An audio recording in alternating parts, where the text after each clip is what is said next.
Hey everybody, this is Rydo and we're back with another recording of Hearthstone. Today is Monday, October 8th.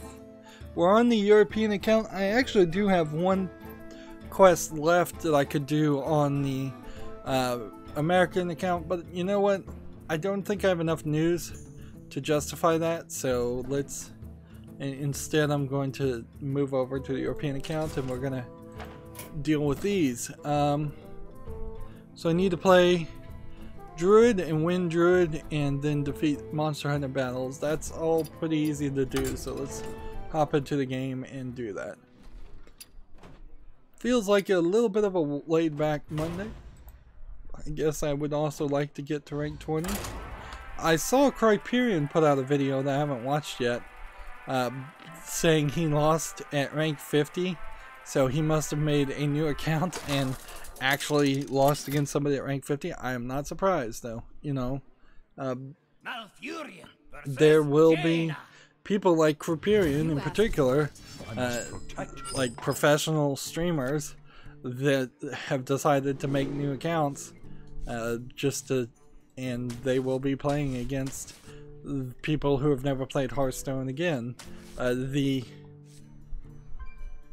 only way to kind of avoid that is to have force people who have played Hearthstone before to not make new accounts,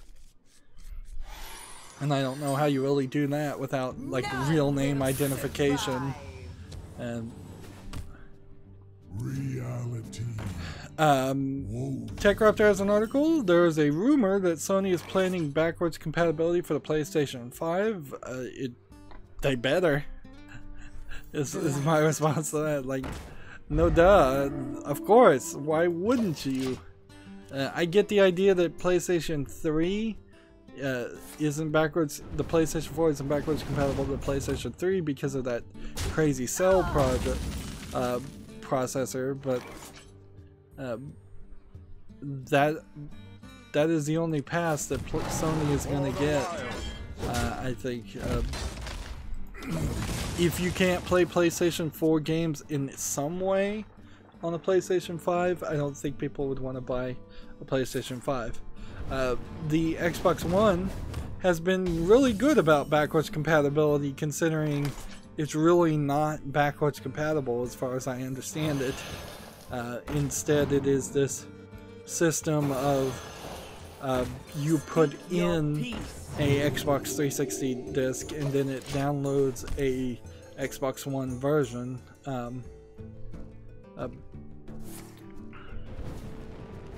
Let's see. The quick trick here is, if true, this can be only good news for gamers. I recently be interested in buying a PlayStation 4, but with the next generation around the corner, it seems silly to pay $600+ for a PS4 Pro, PlayStation Plus, and all the games I've wanted to play. With recent news that the PlayStation Now is allowing subscribers to download games. Play for a second, and then I'll get back to that sentence. For the wild. This could very well be the future of gaming entirely. Users would pay a subscription to stream while allowing users to download titles if they prefer that, or their internet speed or cap can't support such a task. This is a bit different than Xbox Games Pass, which allows you downloading but not streaming. Overall, I'm down with this, and I hope that they don't try to abandon physical media for digital yet, maybe for the PS6. So it seems like some of the backward compatibility on the PlayStation, the rumor for PlayStation 5 may be through digital downloading too. That's fine, I suppose. It's still going to be a problem for some people in some scenarios. That's just how it's always going to be. Didn't TechRaptor, we got a lot of TechRaptor articles front loaded today.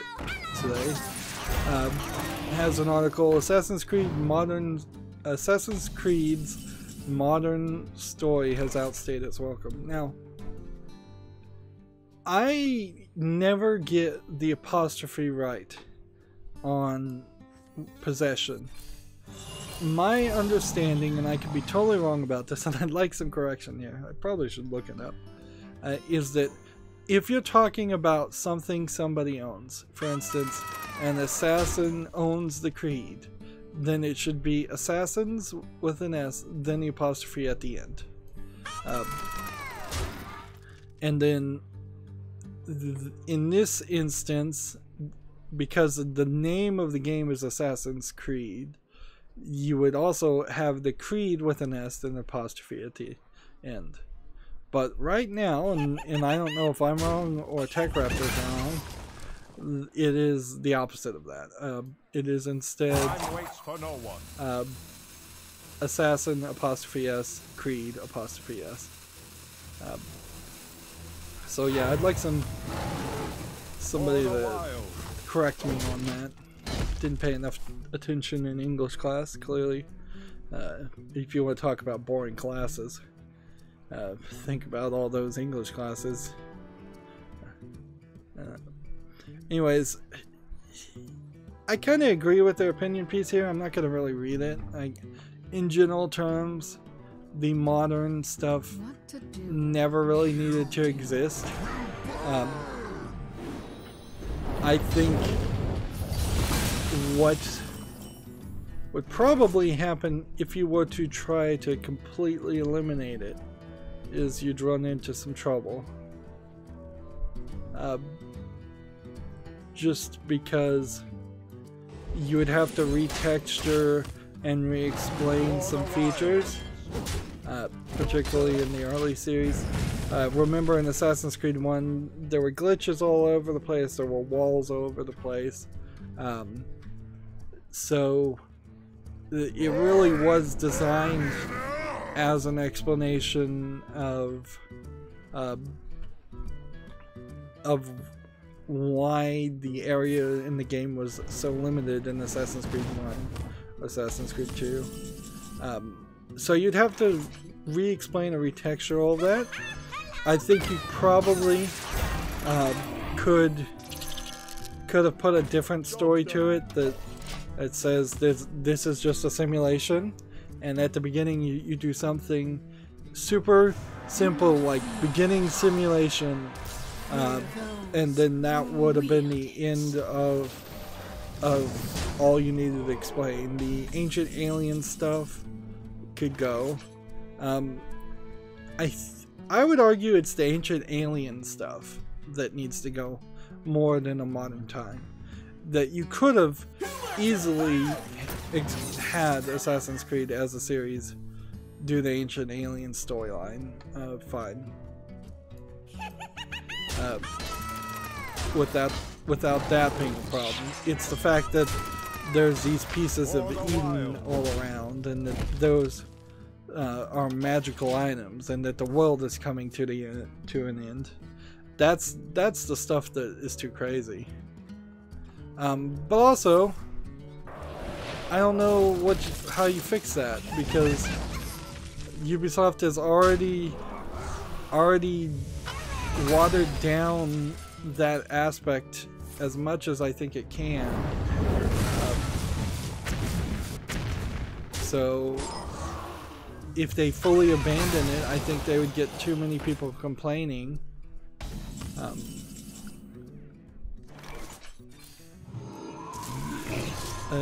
Particularly because to fully abandon the future stuff, you would have to explain, you'd have to end that story, and ending that story is going to be the source of a lot of complaints.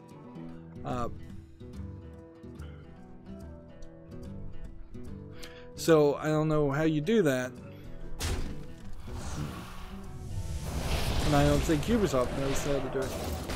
I believe that will probably be close to most of these stories, so we're mostly at Steam games now. So we have this game called Trials of Wilderness. Here's my new web peek. It is, from what it all looks like, a low effort, collect resources and build things, crafting game. You can see in this video that's playing. It's early access, of course, and $14.99. So yeah, low effort game. All of this is what I mean when I say asset flip, like stuff that looks increasingly good enough in quality, but not even a AA quality game. I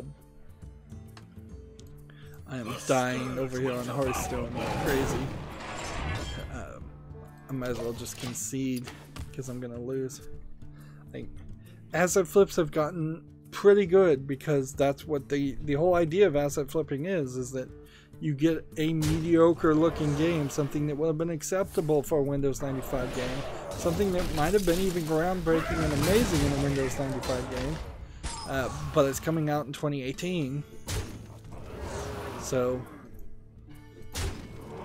let's see, we have a GameIndustry.biz article. CD Projekt Red partners with Digital Escapes on Cyberpunk 2077, the Vancouver-based studio, to bring BioWare Radical Entertainment Relic veterans to work on the upcoming open world RPG. Now, there is an interesting thing to talk about here, in the fact that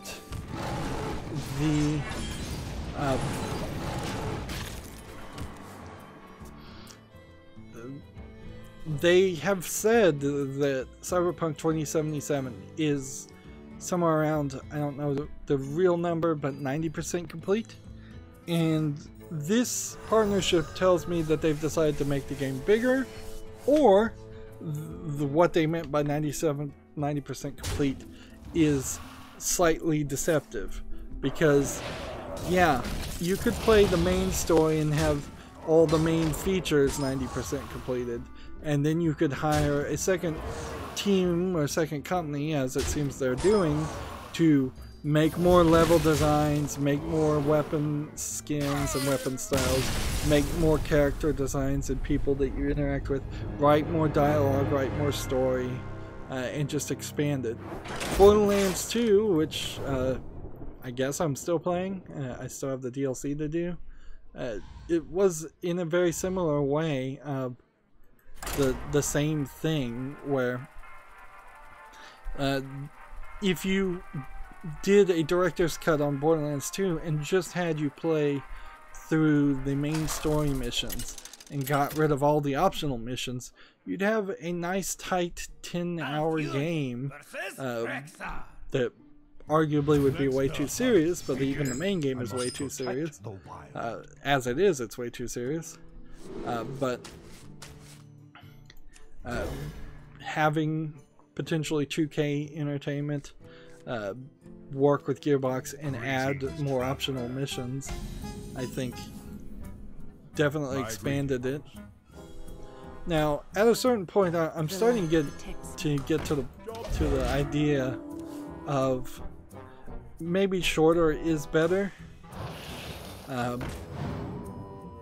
and maybe we don't need old games to be these extremely long 200-hour experiments. I still am not to the level of a lot of video game reviewers who say that they want like a 5-hour tight good story game for a $60 to $100 game. But also, speaking of $100 games, Assassin's Creed Odyssey is getting complaints for having a lot of grindiness and a kind of non-stop generation of random quests. I fight. Let's see.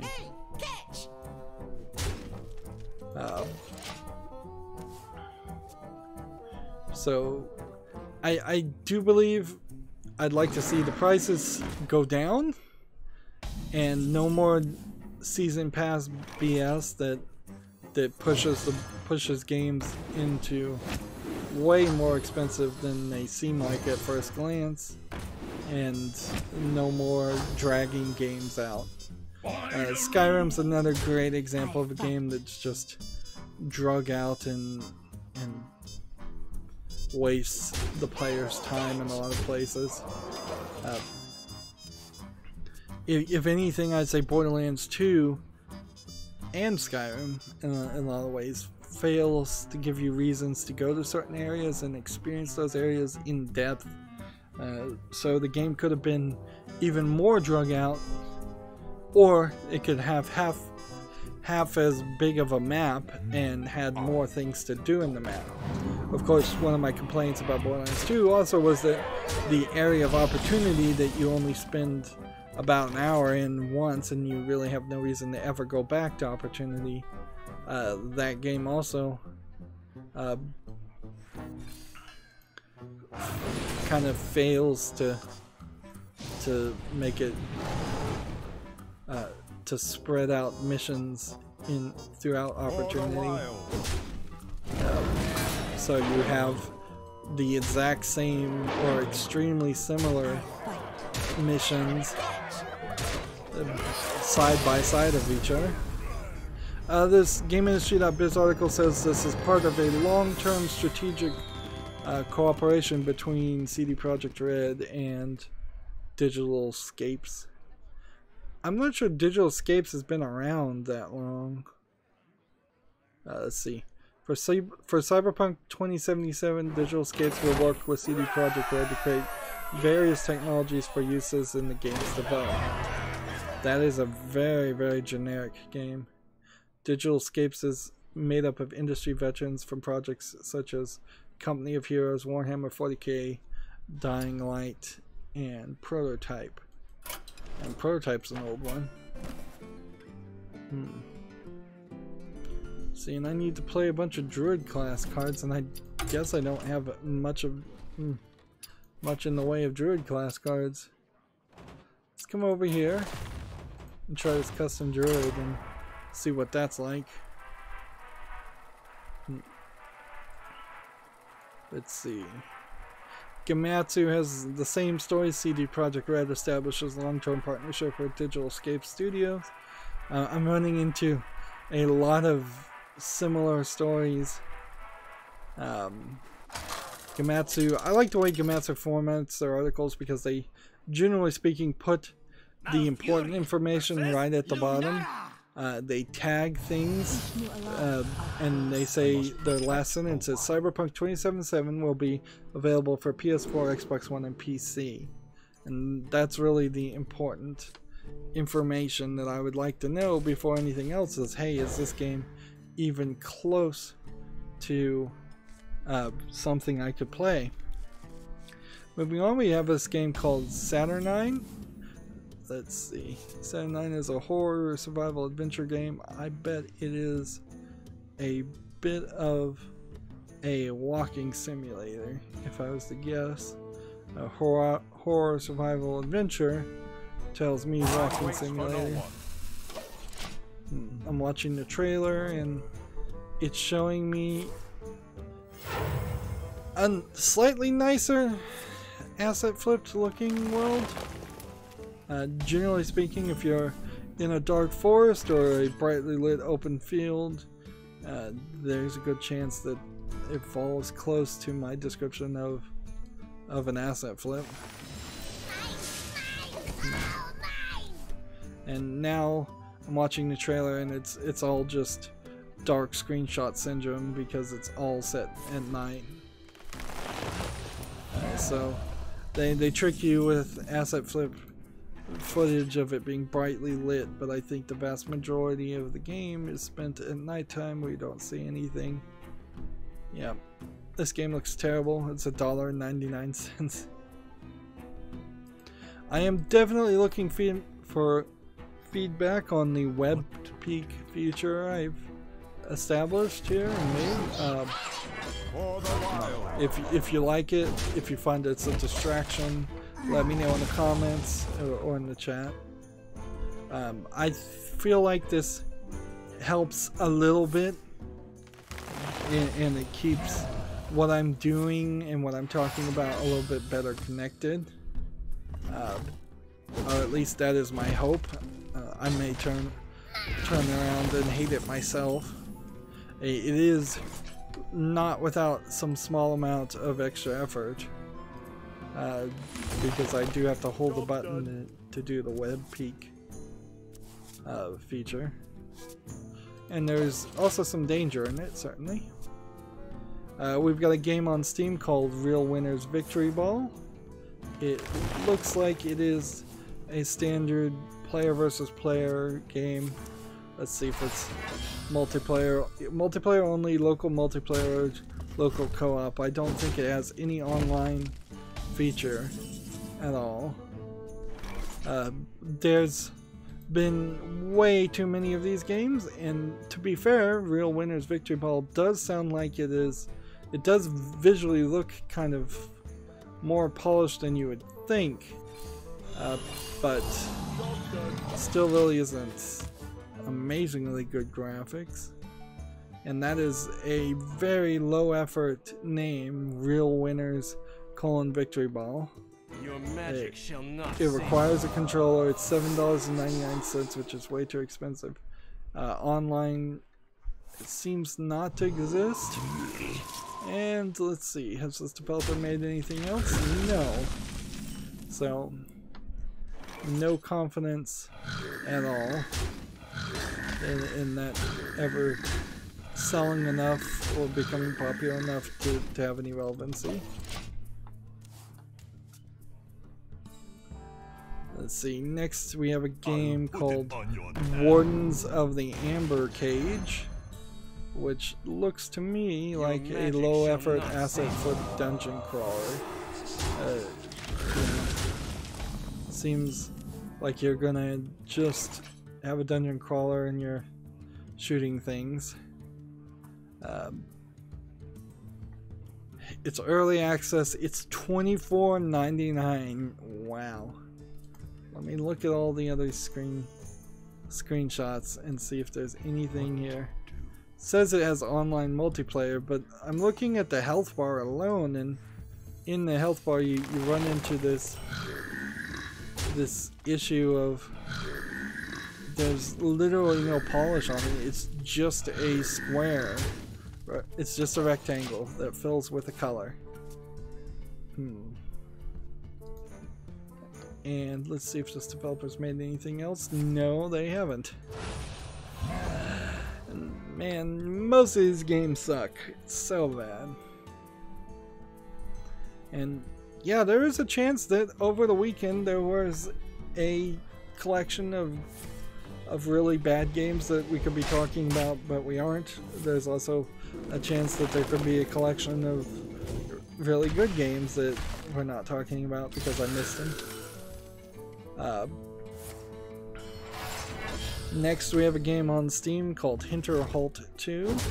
It looks like it's a asset flip first person shooter game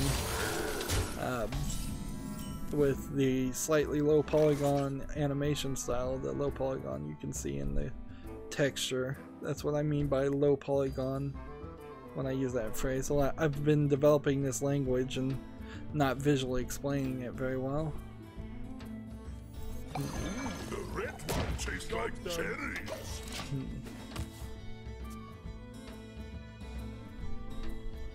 Let's see. This game is 15% off for $8.49.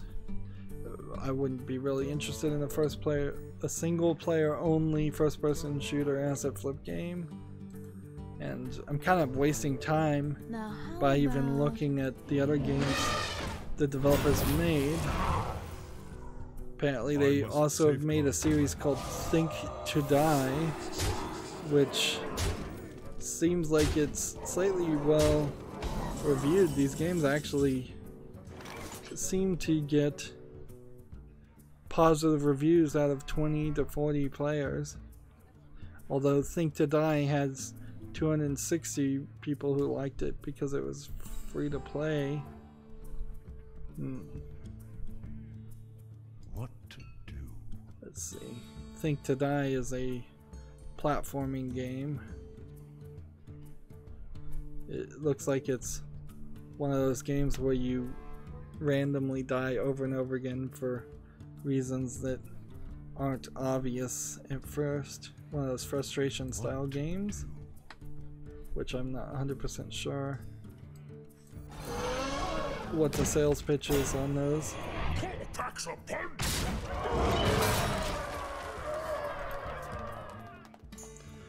Next we have Reflections of Life, Tree of Dreams Collector's Edition from Big Fish Games. This would be probably the first game released by Big Fish Games after they laid off a lot of people. These are hidden object games that generally have these animations that look a lot better than they really are. They make the game seem like they are they are more than what they are, but in reality all the actual gameplay takes place in something like this, where you're finding hidden objects or you're having slight adventures and small amounts of puzzles. You might click on a person and have 1 or 2 conversations with them, but hardly super interactive things.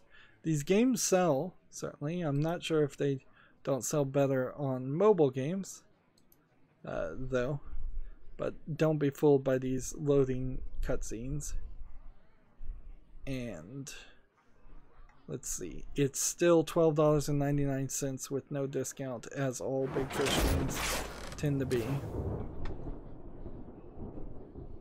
Well, that was, now I'm up to 14 Druid class cards, so I guess I'll just stick with what I'm doing.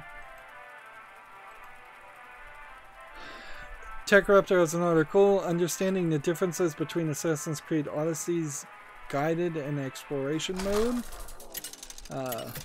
One of the new features in Assassin's Creed Odyssey introduces to the series involves having 2 ways to navigate the quest. Titled Guided or Exploration Mode, they can customize and create the sort of experience you want. I would argue, I've heard complaints that you don't get the experience you want at the end because it's an incredibly long and grindy game, and it's designed to get you to buy XP boosts. And we kind of have the same scenario as Shadow of War, where the systems are so obviously designed to make you buy microtransactions. An average player who doesn't want to buy microtransactions is going to have a very bad experience. And in a weird way, some of the people, it has been admitted, some of the people who reviewed Assassin's Creed Odyssey in the mainstream video game media did buy XP. They either bought or were given for free. I wouldn't be surprised if they were given for free XP boosts to give them a better experience, so they review the game better. This article goes on, no, guided mode is the simplest way to grasp, as it's what you'd expect from Assassin's Creed and a Ubisoft game. In this mode, you have an icon on your screen directing you to the next quest point and exactly how far it is. You will unerringly be able to follow the pointer to your next quest, just like in past games. That sounds like the way I would want to play. What's the other way? Exploration mode is a new addition to Assassin's Creed Odyssey, which brings more of a throwback method to navigating the series. In exploration mode, you don't have an icon indicating where you need to go. Instead, you have clues on the general region, which sounds like a way of making what has already been reported as a really long and grindy game even longer. And the UI will help direct you in the general area where you may be able to find out more. Importantly, it appears the game is designed to play with exploration mode in mind, giving tips to the players. If you happen to know the location directly from it, you may be given a similar point to follow. From what I've heard of reviews of the game, that the exploration mode doesn't actually even work greatly well in some instances. I've heard reports of some parts of missions being gated off, so you think you would be able to find the thing and and use the clues to go to the next quest, and you actually can't go to the next quest regardless. And so I've heard people spending hours wandering around an area trying to find the thing that is being hinted at, and it's just not possible to do it. Moving on, we have Tech Raptor with another article. The last Remnant remastered left me with no clue what was happening. So it says the story follows Rush Sykes, S-Y-K-E-S, a man looking for his missing sister. Somehow or another, he manages to wander into a battlefield, take fire from a giant laser cannon, and fall into a cave. For the record, Gaia Balg is the name of that cannon. You really don't question these sorts of things in the JRPG. That just happened. Let's play that. I probably should have played that one. Actually, I needed to probably. If I'm supposed to be playing Druid cards, I should be playing Druid cards, shouldn't I? You can't have it. You can't have it. Let's see. Skipping home. So, skipping to the next paragraph. So, it's already a strange premise, but there's some potential there. Unfortunately, a lot of the potential is sapped away by some seriously iffy voice acting. The ones who get it the worst are the non-human species. All of them just sound like regular people doing weird impressions on what they expect frog people or giant cat people to sound like. It's not good. I wouldn't be surprised if you have a drastically worse experience playing The Last Remnant in English. So if it has the Japanese voice acting, mostly on any Japanese RPG game, you probably would want to turn that on. It says, unlike most JRPGs which focus on small parties of 3 or 5 characters battling enemies, not all JRPGs are like that, but okay. The Last Remnant can see potentially 25 characters in a battle at once. That seems like a lot. These characters split into groups which will all act as one and share an HP bar. You don't give direct orders, but rather general commands to the group. That sounds like an interesting concept, at least. Who then carry them out. I think the idea is you're supposed to be commanding an army rather than a small group of heroes, but the end result is pretty messy. Each time a unit takes an action, the camera swings around wildly to show you each individual's character's attack. I've seen that, and that did look concerning. Just along how much work it seems like it did. I think the Druid deck that I'm playing right now is designed to play 8 or higher characters. It's pretty difficult to keep track of what's doing. I watch fights becoming confusing blurs of quick cuts of 2 characters missing other characters while I try to figure out if that's good or not. Sometimes I would be prompted into a quick time event that, if done successfully, would allow one of my characters to score a critical hit. Time waits for no one. The idea is nice, but the timing of these presses feels off. Things improved when there are fewer characters involved and I could keep better track of what's going on. Let's skip some of this. I don't want to read this entire article, but I am certainly interested. I wonder. Skipping down to this, to the last paragraph, it says, look, I understand cons like this aren't really the best place to try a complicated JRPG, but so was he playing this at a convention? Maybe that explains it. The only outcome was being thrown into a deep and extremely complicated game. However, in its limited time to impress me, The Last Remnant didn't really do so. It just left me confused and kind of annoyed. Besides, Infinite Undiscovery was the better, weird, and mediocre 2008 Square Enix Xbox 360 JRPG. I guess we'll have to wait for that remaster. Honestly, this article, from what I skimmed, I'm not getting I'm not getting a lot. like there's a paragraph that says, so what's good, the soundtrack is good, the graphics look a little bit better, but they still look like an Xbox 360 game. Let's see.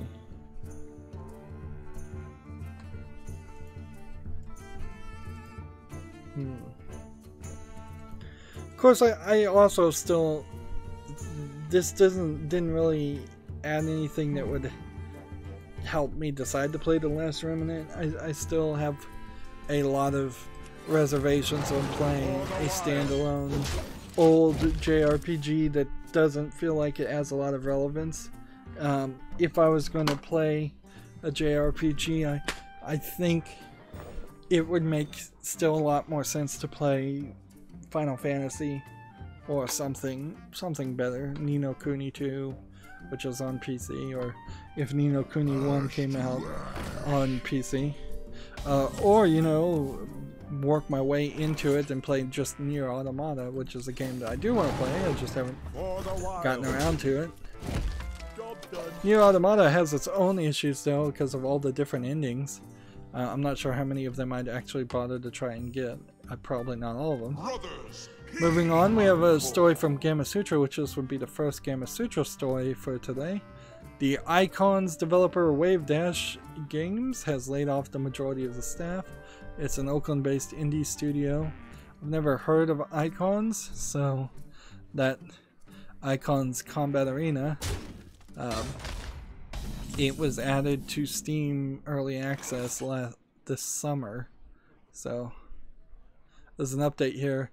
A former employer tells Gamasutra that those laid off had less than 2 weeks notice, as they were told Friday and would be their last day Tuesday of the week before. They also received no severance benefits. The same source estimates that roughly 30 people roughly 30 people Wavedash previously employed, 5 now remain. So it's like only 5 employees. That certainly tells you something.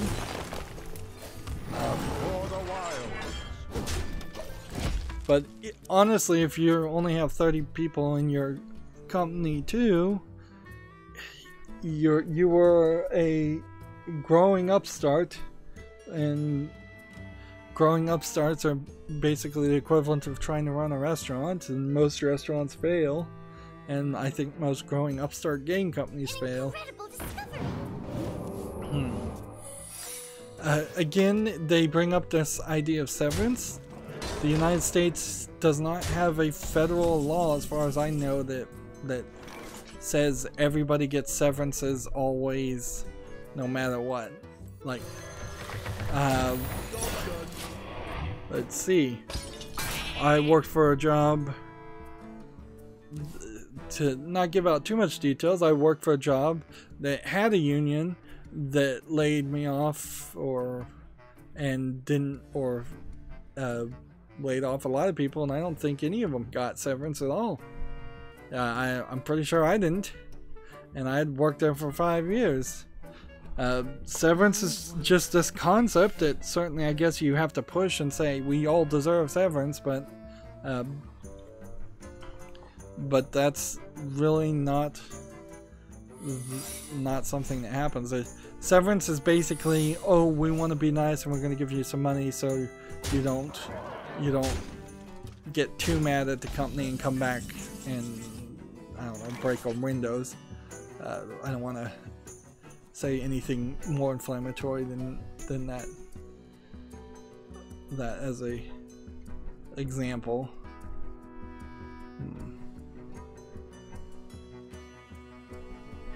Let's play this. This will be grisly. This will be grisly.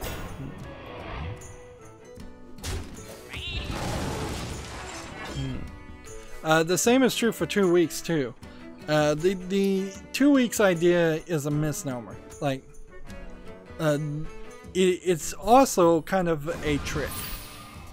Like, if you are quitting a job and you hate that job, you should clean out your desk, get all the stuff you want, make sure you've got everything you want cleaned out and gone, and you should just take off, and you should just not show up, and you should try to screw that company as much as possible as far as them finding somebody to replace you and make them suffer as much as possible if you hate that job, if you've been mistreated at that job.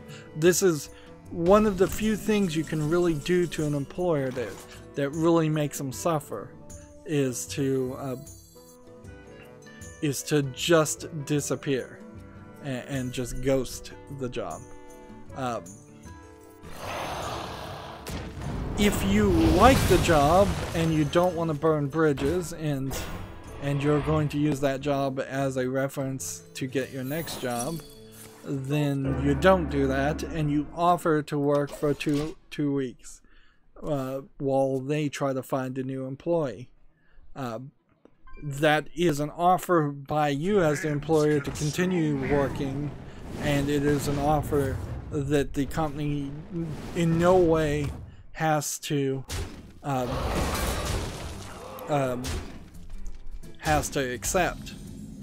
Honestly, if you bring up the subject of quitting a job at that instance, I think if it came down to a court case, you are immediately quitting at that point. So I don't think you can phrase things and win in a court case to say, I didn't say I was quitting today, I said I was quitting 2 weeks from now. That's probably not gonna work. Now, I'm not 100% sure you shouldn't just screw your employee, like particularly if they've been particularly bad, but you know, you probably are better off not burning bridges and offering the 2 weeks. I wanted to quit one of the early jobs I had, and my boss begged me to stay for 2 weeks and failed to do his job and actually find and keep an employee to replace me, and so he was constantly trying to get me to stay, and I'm like, no, the reason why I'm quitting is because I don't like this job and you guys haven't treated me well. All of a sudden, if you're treating me well, you should have thought of that first. But as for management, as for a company, there's no law saying you get 2 weeks notice, unless there's some kind of union contract in there. For a company that has 30 people, that's not gonna probably be a union job. It brings about the idea of one of the issues if video game development does become this unionized thing. There are going to be a lot of small companies that decide to just shut their doors, small video game development companies that are just going to shut their doors instead of accepting the union, and or they're just not going to be able to work with a union in any real way. Like, sure, it's totally doable and reasonable that people that work at EA, Nintendo, Ubisoft all have a union. It becomes a lot less acceptable and reasonable when there's 5 people in the job. One is a manager, and the other 4 are union members, and maybe of the 4 union members, only one of them actually cares about being in the union at all, and the other 3 just were kind of forced into it. Like that's not going to be a strong, successful union when there's only 4 members and only 1 manager. But there are ways that could certainly work if it's a union across like all the companies in that city, and there are a lot bigger companies too. Moving on though, because I don't want to get into a long conversation or argument against unions. Particularly in the United States, a lot of people hate unions and they don't really have a good reason to. They don't have a good story. All they have is usually hearsay stories that I don't believe are even true. Then they generally boil down to a Facebook story that's fake news, and it's from a friend of a friend, and it's usually something that's made up or a story that's been at least propagandized by the management. Moving on, we have a game on Steam called After the Collapse. It looks like a top-down simulation strategy. It doesn't look particularly pretty. A little dark screenshot syndrome too. This is what I mean by dark screenshot syndrome, is just darkness all over the place. When everything should be highlighted in the screenshots. Like, if I made all my thumbnails, incredibly dark, I don't think anybody is gonna bother to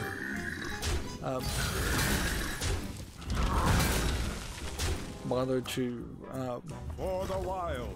click on those kind of thumbnails. Let's see, this game is in early access, 10% off for $8.09.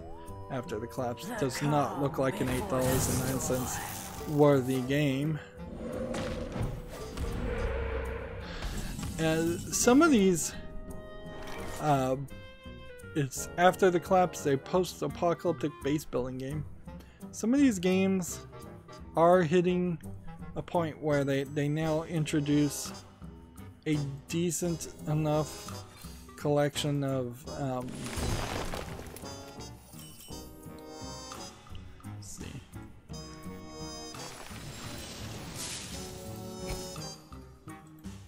They're introducing a decent thumbnail for their games, which is something old games I don't think had to do.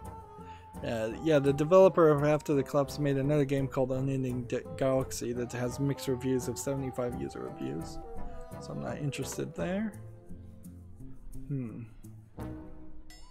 I can't do anything more, so I'll end this turn. Next game we have is all in Chinese or Japanese, so can't do anything here with that game.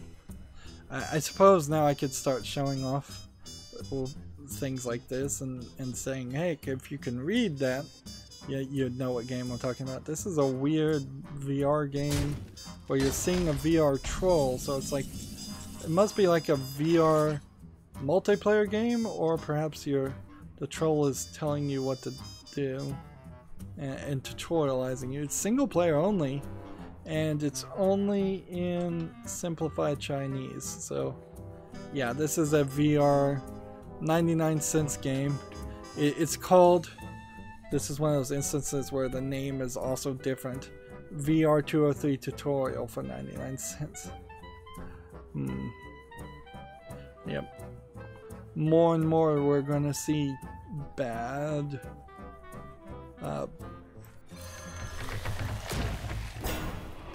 just bad examples of cheap Chinese games. Time waits for no one. Okay, run that there. Don't have a lot of games to talk about. Next game we have is called Ninja Code. Ninja Code is a simple to play but cute turn-based strategy game set in a stunning cyberpunk virtual space. You will strategically navigate fixed spaces on a grid to avoid enemies and reach the exit and take them out of your target. So let's see. What this is Hitman Go. Just redone. In fact, I wouldn't be surprised if it is exactly the same puzzles as Hitman Go, stolen directly from it. 2 damage to all other minions.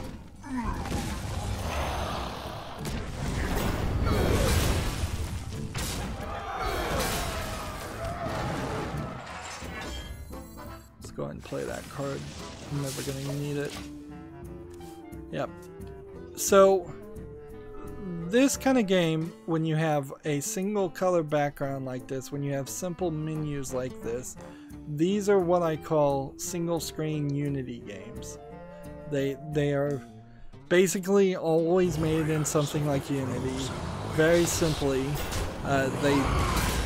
They really generally are more than one screen, because you'll have like a menu and a start menu, and then you'll go into the game, and so it's a bit of a misnomer to call them a single screen Unity game, but in the actual gameplay you tend to stay within one screen.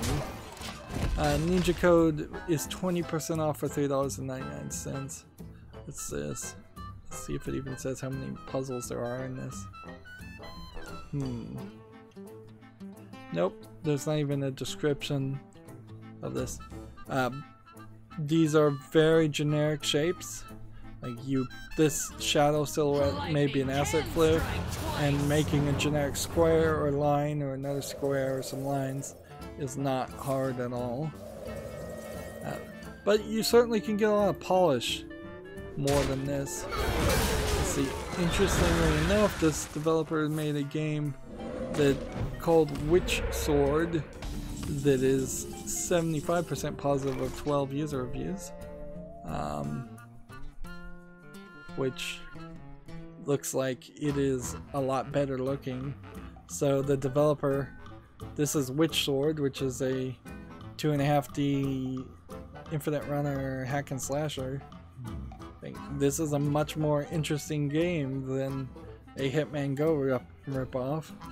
And this one is $2.99. It's in English and simplified Chinese, so I imagine this developer is a low effort Chinese developer. Alright, so I need to play one of these. Let's go ahead and do that.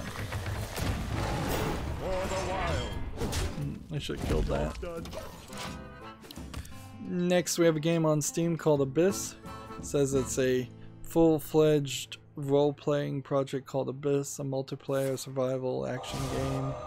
A lot of things being talked about. This is probably, because it's in Russian, a troll slash asset flip game. And look how pretty it is. And still I'm gonna suspect that it is just an asset flip. You can see in these trees there's kind of a straight line going here and here and here, and these trees all seem relatively similar. You have a very generic interface here, a very generic interface game here. Let's go and play this. This will be grisly. For the wild. Like a very pretty game, but there are some red flags. Anytime you see English and Russian, you have to at least be open to the idea that it's a Russian troll game. Early access is a red flag. 15% off for $2.54 is a red flag. But the biggest red flag is, what does the actual game look like? You're a third person over the shoulder perspective with a character far to the left, which is odd. You have a generic guy who looks like Hitman character. You're getting odd angles. Yeah, this is an asset flip PUBG ripoff type game, I'm sure is what they were trying to do. It says it's single player and multiplayer with online multiplayer. I think it's probably all online multiplayer.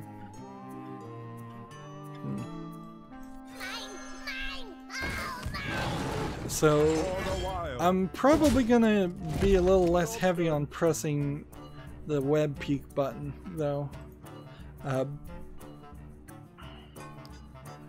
Just in general, because I don't want to lose focus on Hearthstone as much as I generally lose focus on Hearthstone. But this is a good couple of episodes as we're streaming today to just generally establish visually what I've been talking about audio like. Just verbally I've been talking about. Next we have an interesting game that I believe is probably not officially licensed. Star Trek In Territory Alien, which sounds like it's French. We'll look at that game more in a second. Let's see.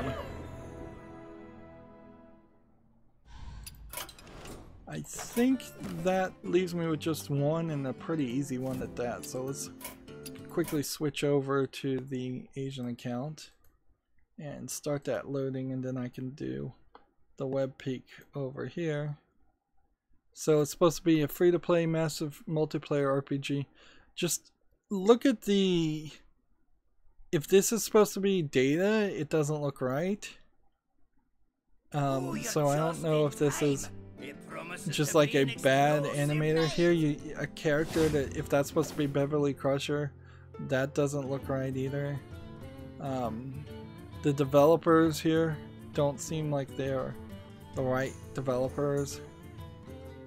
This actually looks like it might be an interesting game, but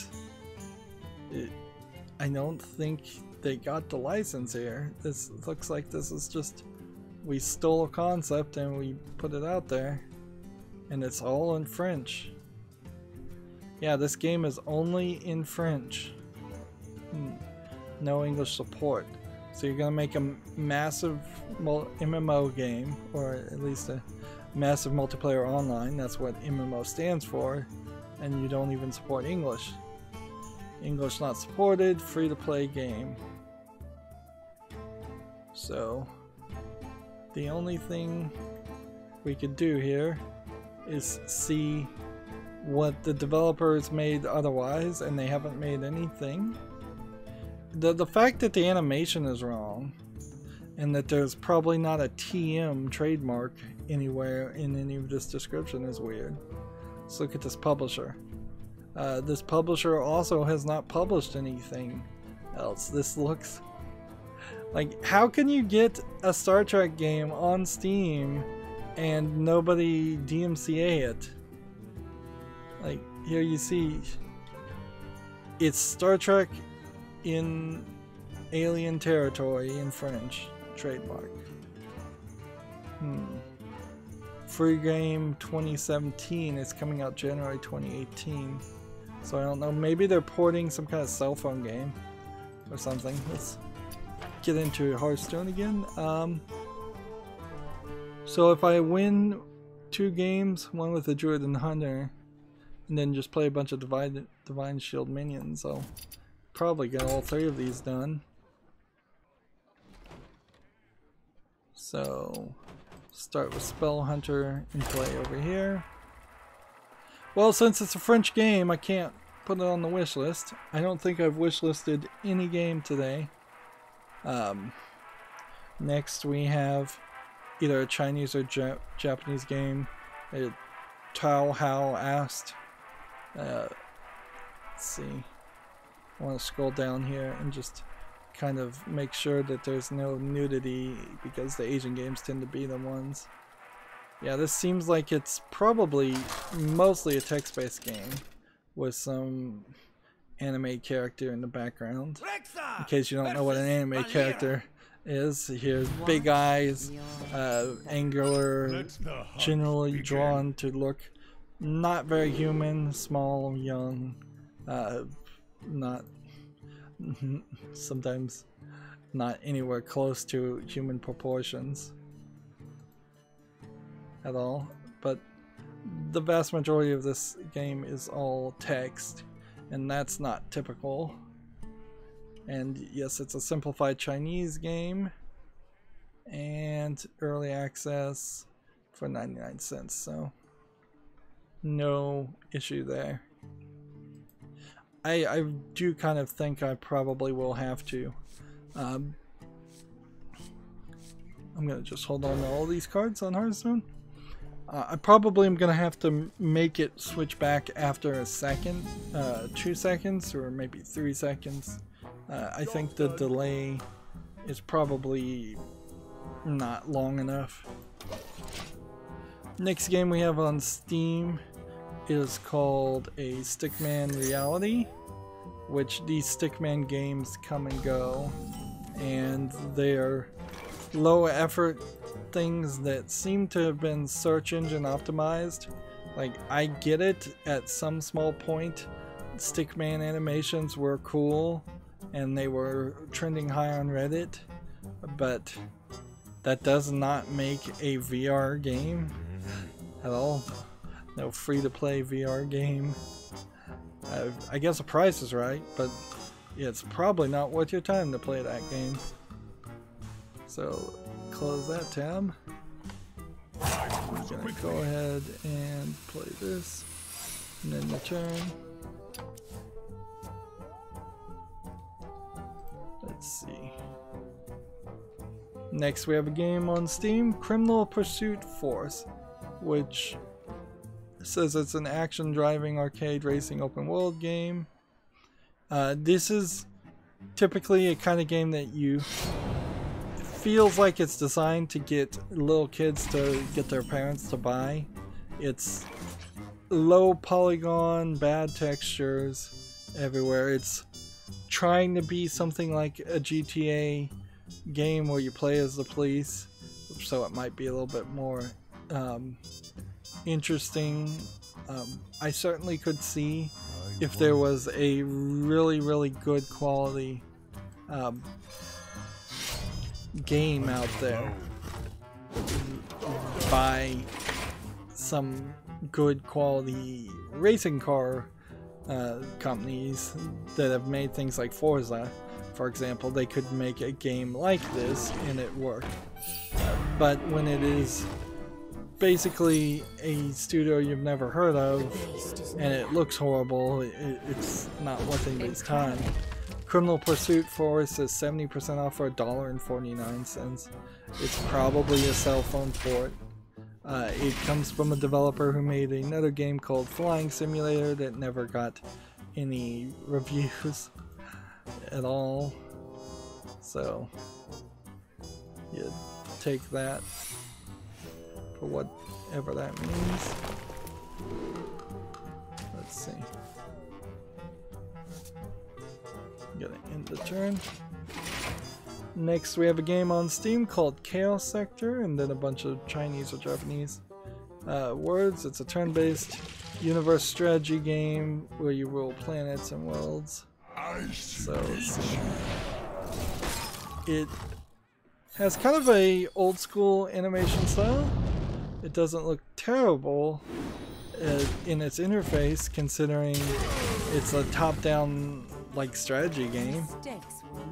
Like, let's look at some of these other screens. This is probably a Japanese company actually animating this. They're just using very old school animation styles. This is probably the main gameplay mechanic that you see more of. It's a turn-based unit placement game. Seems like you probably spend way too much time in this section though.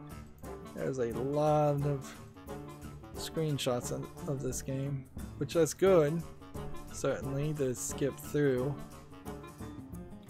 Let's see. Just skip back here for a second. Place this. Do this. And Gotcha. do this.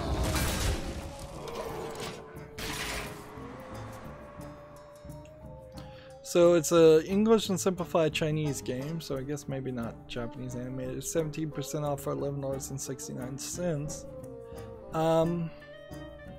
Let's see if this developer has made anything else. Or Chaos Sector is the first thing they've ever made. Nope. That's all they've ever made.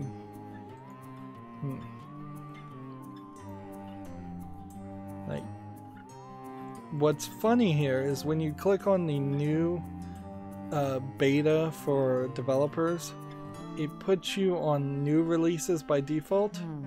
If you wanted to see top sellers or upcoming releases, that's it.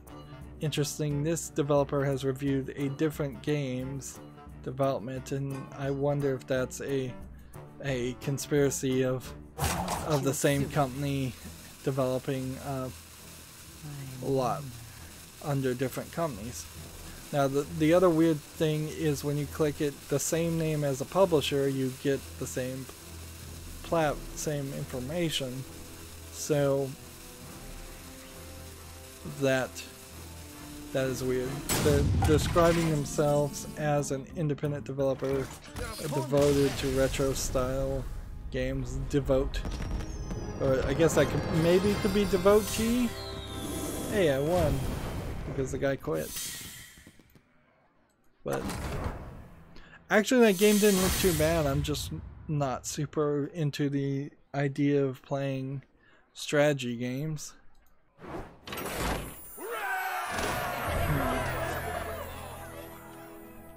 That's one. Let's try another game. Next we have a game called Sub for the Uncle. And this is almost certainly a troll game. It's not widescreen, it's total garbage. It's English only. It's 94 cents with 5% off. Let's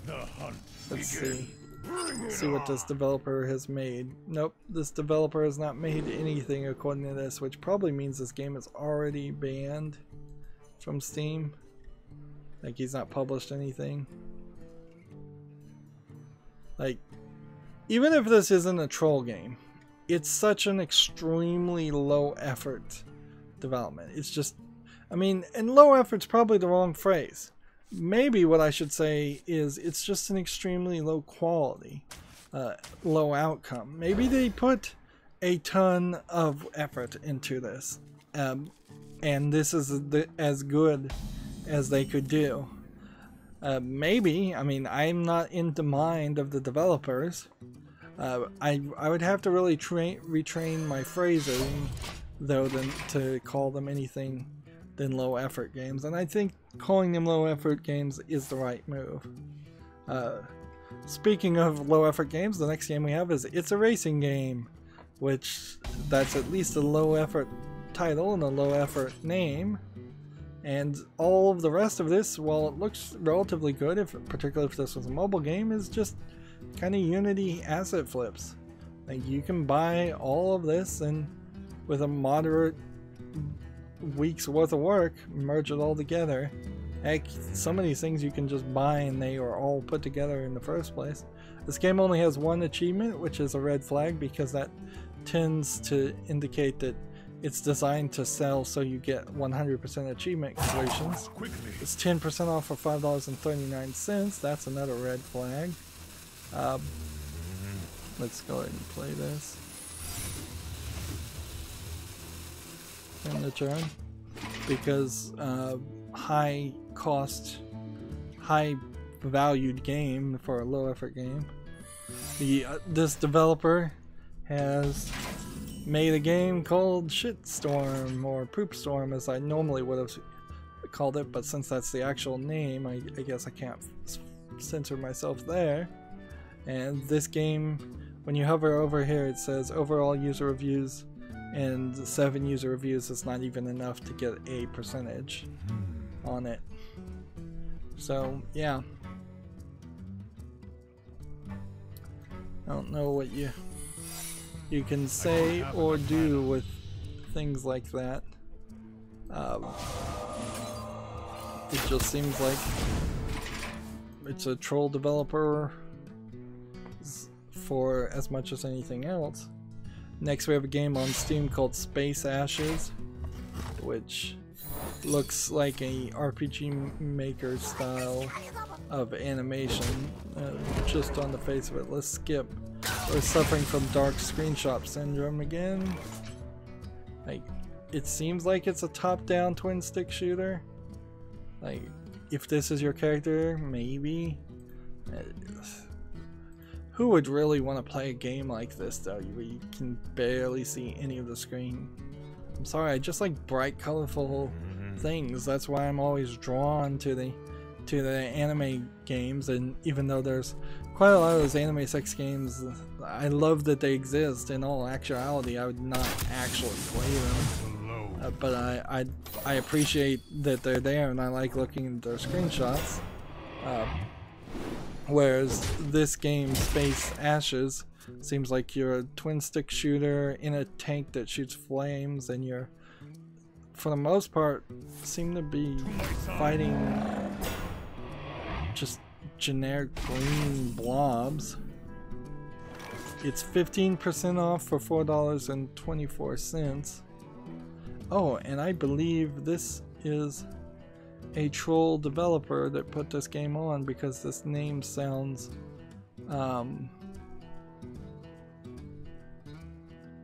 familiar, or looks familiar, but he's under a new name, I think, because this is the only game from that developer. Let's see.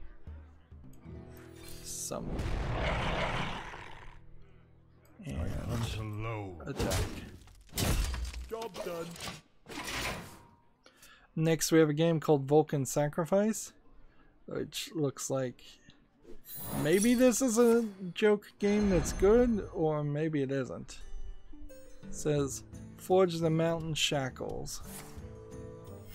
The problem with this is, if it is a joke game, it looks like in the video that you are mostly just platforming, and that's kind of it. And maybe you're talking to some people. I bet this is like 5 minutes of gameplay. It's not even at 1080p resolution. And then see, they've stretched out the video or done something here. 4 achievements, $2.99. I don't think that's good enough.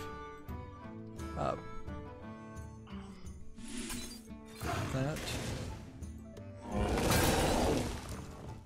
And hit that one.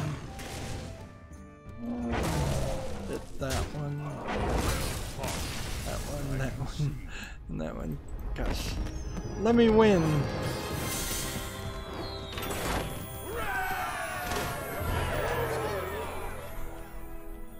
Let's see. I guess I'm not gonna break a streak right now, so let's keep on playing. Vulcan Sacrifice is from a developer who hasn't developed anything else, and they're self-publishing, so there's nothing to say there. GameIndustry.biz has an article. Microsoft details some streaming service, Project X Cloud. Public trials begin next year. Xbox One developers apparently able to bring games across with no additional work. So we'll see what happens with that. Now, this is early days, certainly, for Microsoft to get into a streaming service, which already they kind of have a streaming service, but I think what happens with a lot of these companies is they have to just keep on trying, because the current streaming services are not good enough, and ideally they want them to actually work and not have as much latency as they don't. Game of Sutra has an article, leaving the comforts of linear design behind to create the first Assassin's Creed. There's a quote here: when you give freedom to people, it's more about systems, and the systems will take care of a bunch of narrative moments. That's the only quote in this roughly, I'd say, 100-word interview or article, blog from Game of Sutra. Game of Sutra's always a little bit weird about what they do and how they do it.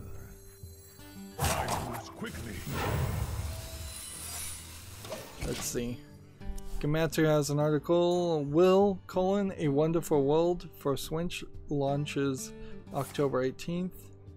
Let's see. It'll be on the Nintendo eShop for $11.99 to start with, and it will go up to $14.99. There was also a PS4 version that never came to the West, or has yet to come to the West. It's some kind of visual novel, because it's tagged with a visual novel, but I'm not sure what kind of visual novel it is. The one screenshot seems to be of just like quickly.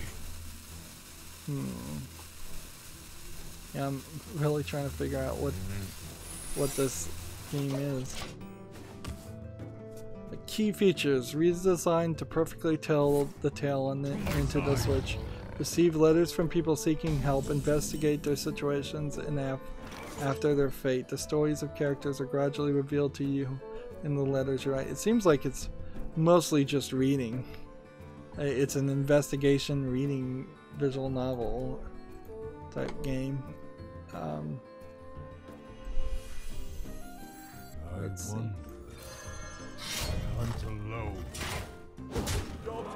Gematsu has an article. The Friday the 13th killer puzzle is coming to the Switch October 25th. It's weird that yet another Friday the 13th game was allowed to be made and launched, considering all of the lawsuits on who owns Friday the 13th. But this game is already available for Steam, and it's rated 94% positive of 2,708 reviews. So yeah, I think people like it, and I'm gonna double check and make sure that that is on my wish list, because it might not be. Yeah, I wouldn't be surprised if it just got missed. Bring the pain. I hunt alone. GameIndustry.biz has an article. Homescapes emulates Gardenscapes with a reported 420 million first-year revenue. Homescapes and Gardenscapes are these cell phone games where it's a click on something and then wait to see that thing get repaired and fixed. And Gardenscapes is you are clicking on parts of your garden and getting that repaired, and it's a city management games. I'm playing a couple right now. I need to stop playing one of them. It's taking up way too much of my time. But I've been playing one for a very long time, and I've maxed it out, and there's kind of no reason to even be playing it anymore. And then I've got one that I started a couple weeks ago, and I'm very quickly maxing it out. So I guess if you wanted a city management game, Homescapes and Gardenscapes might be good ones. They might not be, though. And the fact that they made $420 million in the first year tells you a lot of people are paying for the microtransactions to speed up the process. And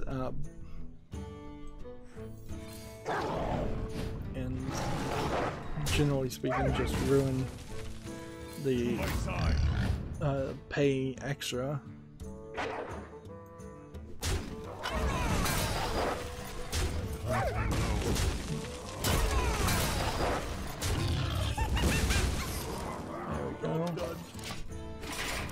Gamma Sutra has an article. Weekly jobs roundup. Nerd Kingdom, Plurarium, Michigan studio, and more are hiring.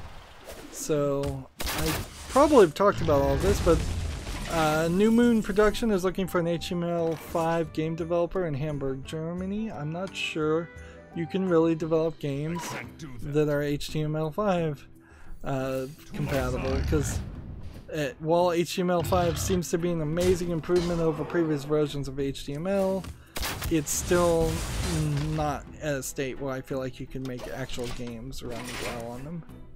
If you want to be the lead gameplay programmer for Nerd Kingdom in Irving, Texas, that job is listed. You know, Irving, Texas, I believe is where Gearbox is near. So I wouldn't be surprised if that area starts growing for more computer game companies, as that company attracts more developers and other companies. If you want to be an assistant professor of computer gaming design at Dakota State University in Madison, South Dakota, you could do that. I wonder what the requirements for that job is. I'm gonna actually look at that. Like, can a YouTuber qualify for that, or do you want some real qualifications? Like, in all honesty, should I be qualified for that just because I'm a video game critic? Probably not.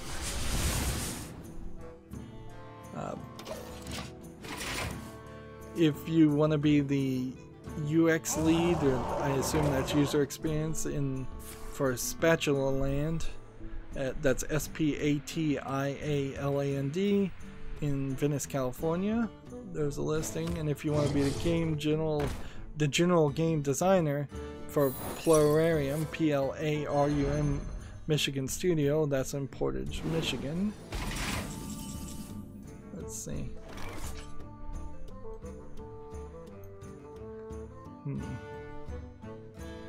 Let's see what the requirements are.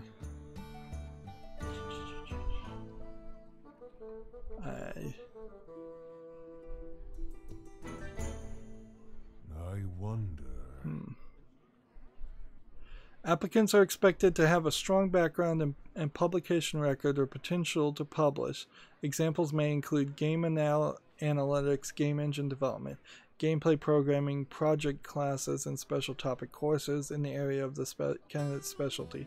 So you'll be working for a college, and working for a college is very often a heavy push to publish, in the sense that if you're not publishing, you're going to get fired. I'm not 100% sure why there's such a strong push to publish for a lot of these people, but it certainly seems like that's the way things go.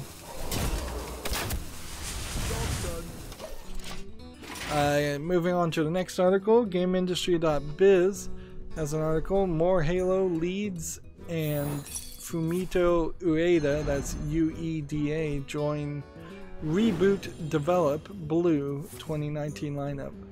So the subtitle is Bungie Studios' Evan Nikolak, Nikolich, and Jason Sussman, Sussman, among a wave of speakers that includes Improbables, Bill Roper, Remedy's Tero Bertala, and Subset Games' Justin Ma.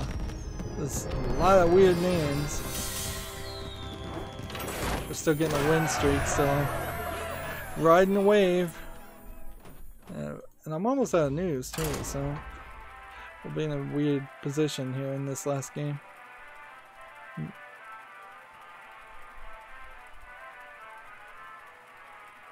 So this is kind of some kind of show. It's some kind of conference that they've got more people lined up for. It's an industry insider conference, though it's not like E3 where people are allowed.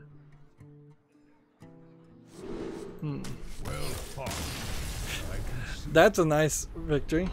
Gamasutra has a blog called, quote, "Hey, I have to interview someone in 30 minutes, give me a crash course." End quote. Which is a blog on how to interview people. Which is something I probably should learn, although, in all honesty, particularly for video game community, you're either going to go into an interview and just have a general conversation, and you're going to basically let the person you're interviewing steer the conversation to their talking points, much like you see the talking heads on cable news. Or you're going to do so much research and you're going to be so pre-informed about things that you get down to the deep, hard-hitting journalism where you're like, I'm going to phrase this question very specifically so that they have to give me some kind of information one way or the other. Or they just totally cut you off. So you phrase it in different ways and see if you can do basically a magic trick where there's always some kind of out. If you ask, say will this game come to Xbox, they'll say we're not discussing consoles at this time, or platform releases at this time. But whereas if you say, ask them, how has your experience been working with Microsoft on the Xbox platform, you might get more information from that. and knock them off. Let's see. So this article says summary: frame, listen, pitch, drill down, two-way Q&A as just a general summary, and then it goes into some indications here. It says frame, it puts the candidate more at ease, and then it helps the candidate prepare meaningful questions and content for you to review, and makes sure you don't skip steps. And then the second section is listen, and then the third section is pitch, and then the fourth section is drill down. Like,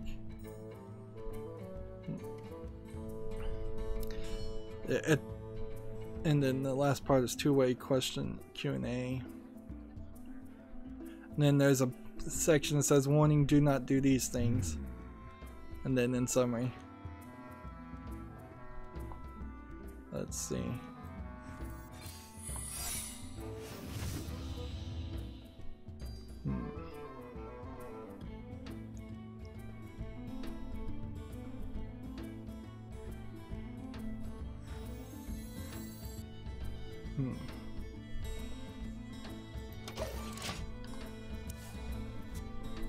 Wait a minute, is this an interview as in interviewing people, or is this an interview as in interviewing people for a job?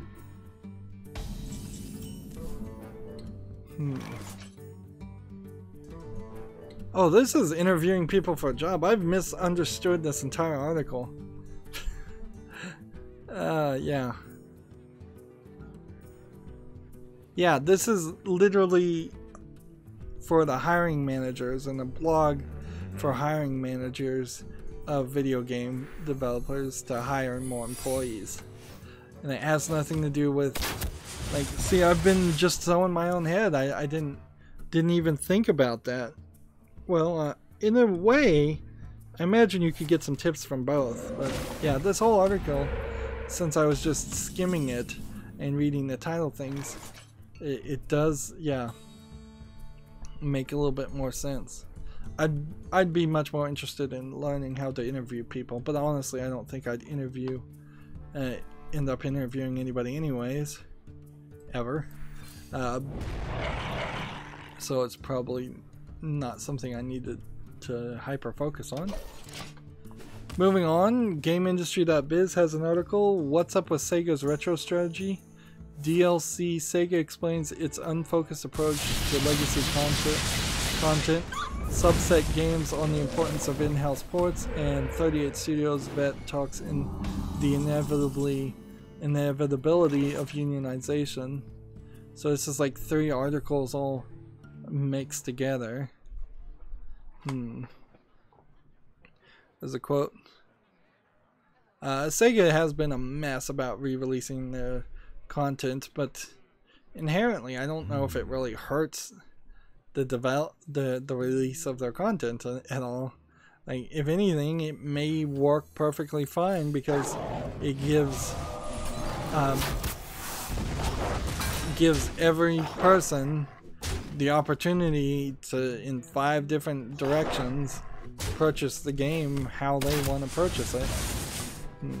It's kind of like how Coca-Cola comes in cans and bottles, and then there's real sugar and there's Diet Coke. I mean, if you were to think about Coca-Cola's lineup of Coca-Cola, Diet Coca-Cola, sugar-free Coca-Cola, bottled, non-bottled, cherry Coca-Cola, Diet Cherry Coca-Cola, there's like a ton of different ways to drink what at some level is just the same base product.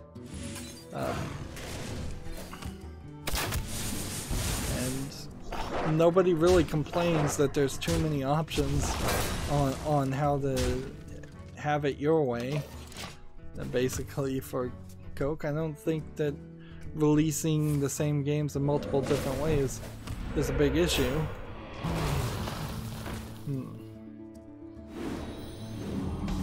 And then that puts me at the Humble Bundle store, which I did buy the overwhelmingly positive bundle, which cost me more, about 40 cents more than I would have liked. And so now I have Soma and Lisa and Momo Dorm, Reverie Under the Moonlight, Nuclear Throne, Simulacra, Subsurface Circular, and Woopo. I didn't spend the $15 to get Opus Magnum. I would love to get Opus Magnum, but generally speaking, none of these Humble Bundles are worth buying at that max level. It just does not break down into making sense. Let's do this. The eternal hunt has begun.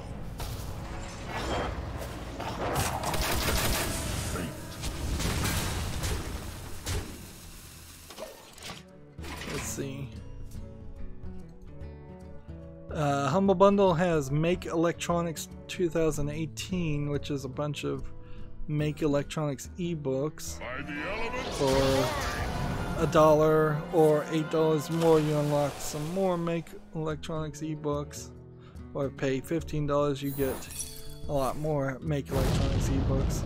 Or pay $20 and you get even more. Wow. And it supports Maker Ed.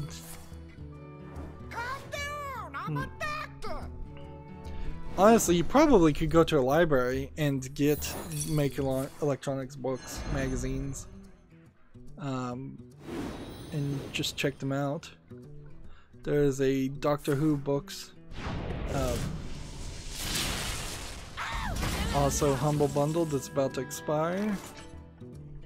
I saw the new episode of the new season of Doctor Who. I don't know if it's because I have been out and away from Doctor Who for a significant amount of time, but I thought it was actually really bad writing, and I wasn't really even expecting much, because whenever they have new writers and new actors, it tends to be pretty bad writing anyways. But nobody seems to agree with me online about that, and that's fine. Opinions are subjective. So yeah, I was certainly not impressed with the writing. I think the actress as the new Doctor Who did a fine job, and she'll probably get better, hopefully. And if everybody who is a Doctor Who fan, of which I don't include myself, liked the new season, then good on them. Interesting. We have Darian1038 saying sup, long time no see. Hey Darian. I'm just about to wrap up, unfortunately, but I did see your chat message and do want to say hey. Let's see. Do this. Do this. Give me that. And give me that.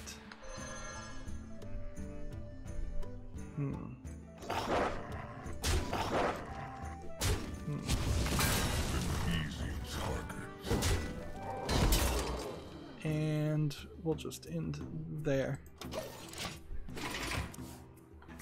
So now I'm just on my Twitter feed, and because we didn't probably cover too many games, we didn't cover anything on the weekend because what's on Steam's bot was messed up.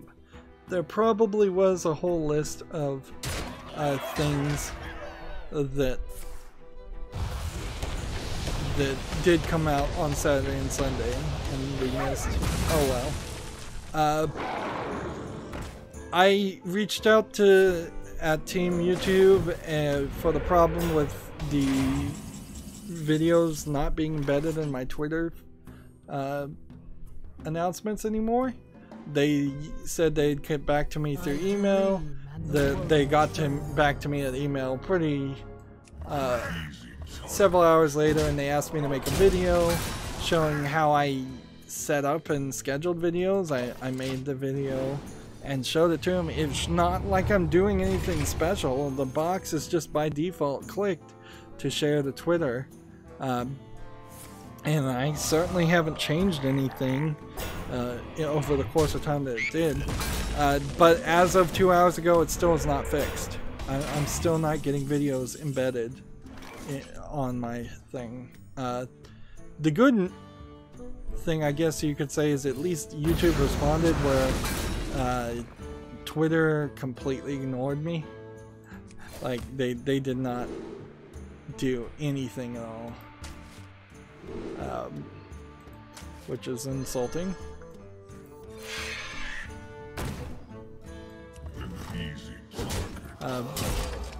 So I'm still trying to get that fixed, and hopefully YouTube can find a way. Twitter Gaming has changed their name to Twitter Gooling for October. I think probably that's a little unprofessional. Let's see. Now I'm just scrolling down my Twitter feed. There's a Roblox low-effort game called Near Escape. It came out 3 hours ago, which is odd because I would have seen that 3 hours ago. And this came out 3 hours ago too. I think I've covered these games. Yeah. My entire Twitter feed, once I got PC Gamer off of it, has now become much more manageable and much more reasonable as far as just scrolling down and seeing content that we've already seen before, and knowing that I'm at the point where I don't need to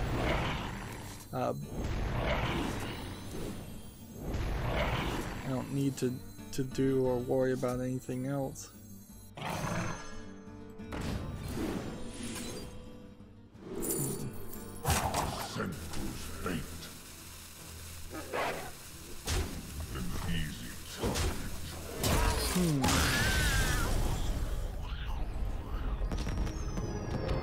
Yeah, we already talked about Near Escape. We already talked about Trials of Wilderness.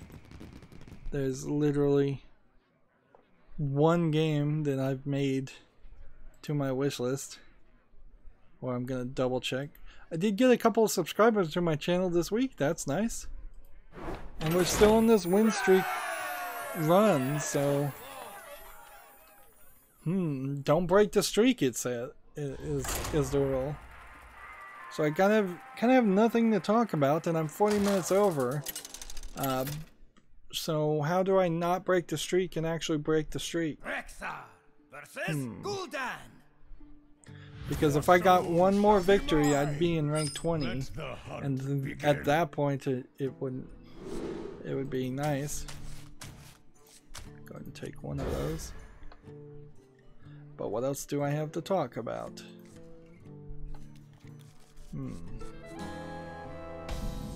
Kinda nothing. We can go over to my Twitch account, which doesn't have any new Prime loot or anything.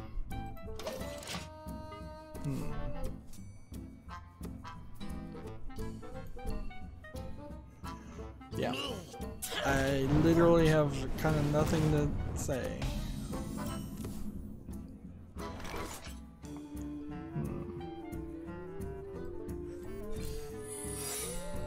Job's done.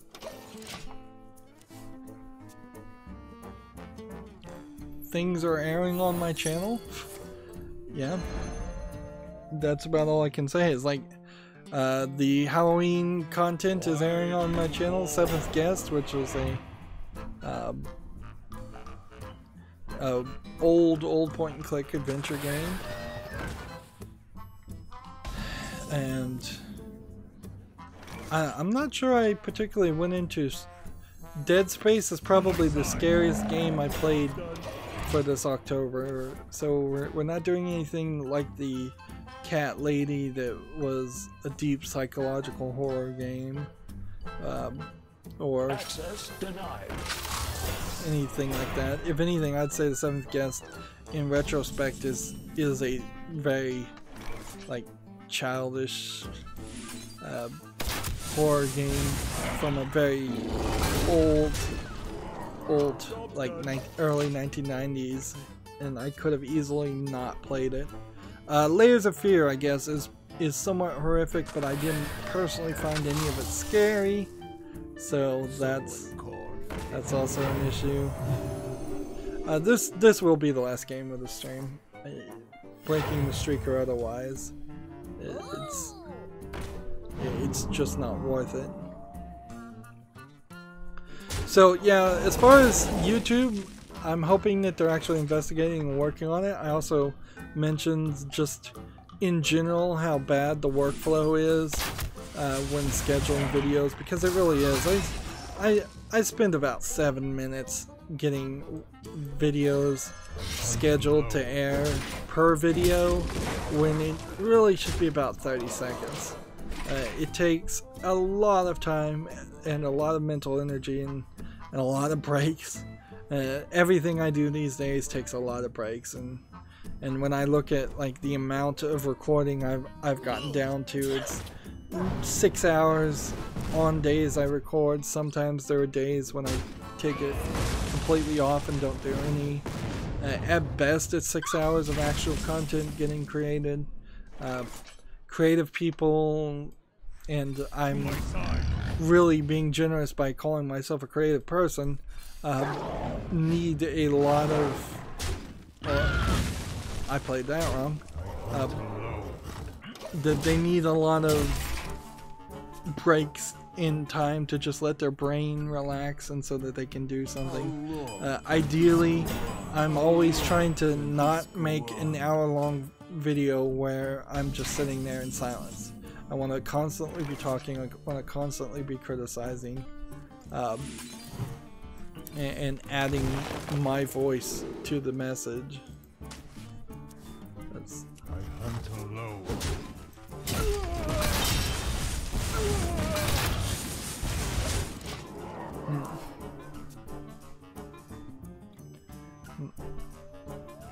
I'm still toying with the idea of playing Super Meat Boy and just seeing how far that goes.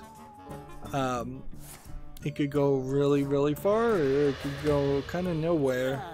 Like, I could play it for 30 minutes and realize what I assume I'm going to realize about it, which is that it's a too difficult of a game for me. It requires too much fast twitch muscles and just too much frustration of dying over and over again. And that was the idea, is to potentially have a never gonna play it November type series, but really it's boiling down to just a no new content November. And I should probably just skip ahead and do the December end of the year idea, in which I do a cleanup and look at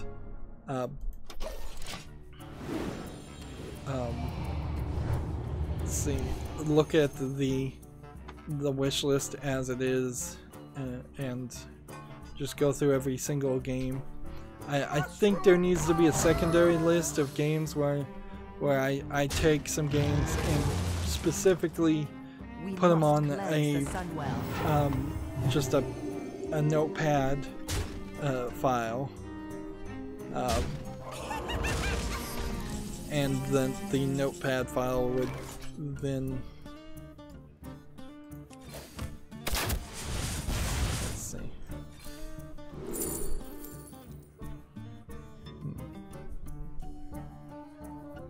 let's see.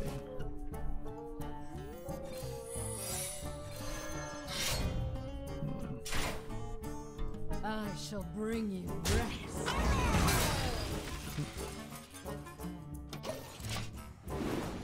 Yeah, I want to make like a notepad list of games that I absolutely want. I want to put those up in the ranking, and also by doing cleanup, a lot of games that look like they might be worth looking at, I'm gonna take them off the list. It will, I suppose, open the door that maybe some of my fans want to see me play a certain game, and I take it off the list. And at that point, I think that's just going to boil down to, if you really, really want to see me play this game and I'm taking it off the list, and saying that I've decided that I'm not interested in playing it, you would have to gift me the game directly at that point. And Like, certainly as I gain more fans, I have heard responses from people who say you should actually play this game. It is actually good, even though it doesn't seem to catch your interest. And I'm at those points have to really just bow to the mob and say, hey, if people that I sort of trust because they're my fans and they know my voice and they know the kinds of games I like, if people like that are telling me that I'll like this game, I have to believe them. I'd be foolish to not believe them.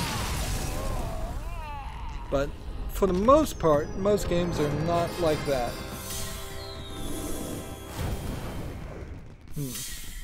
Wow, we just one streaked this all the way to rank 20 from 22, which is nice.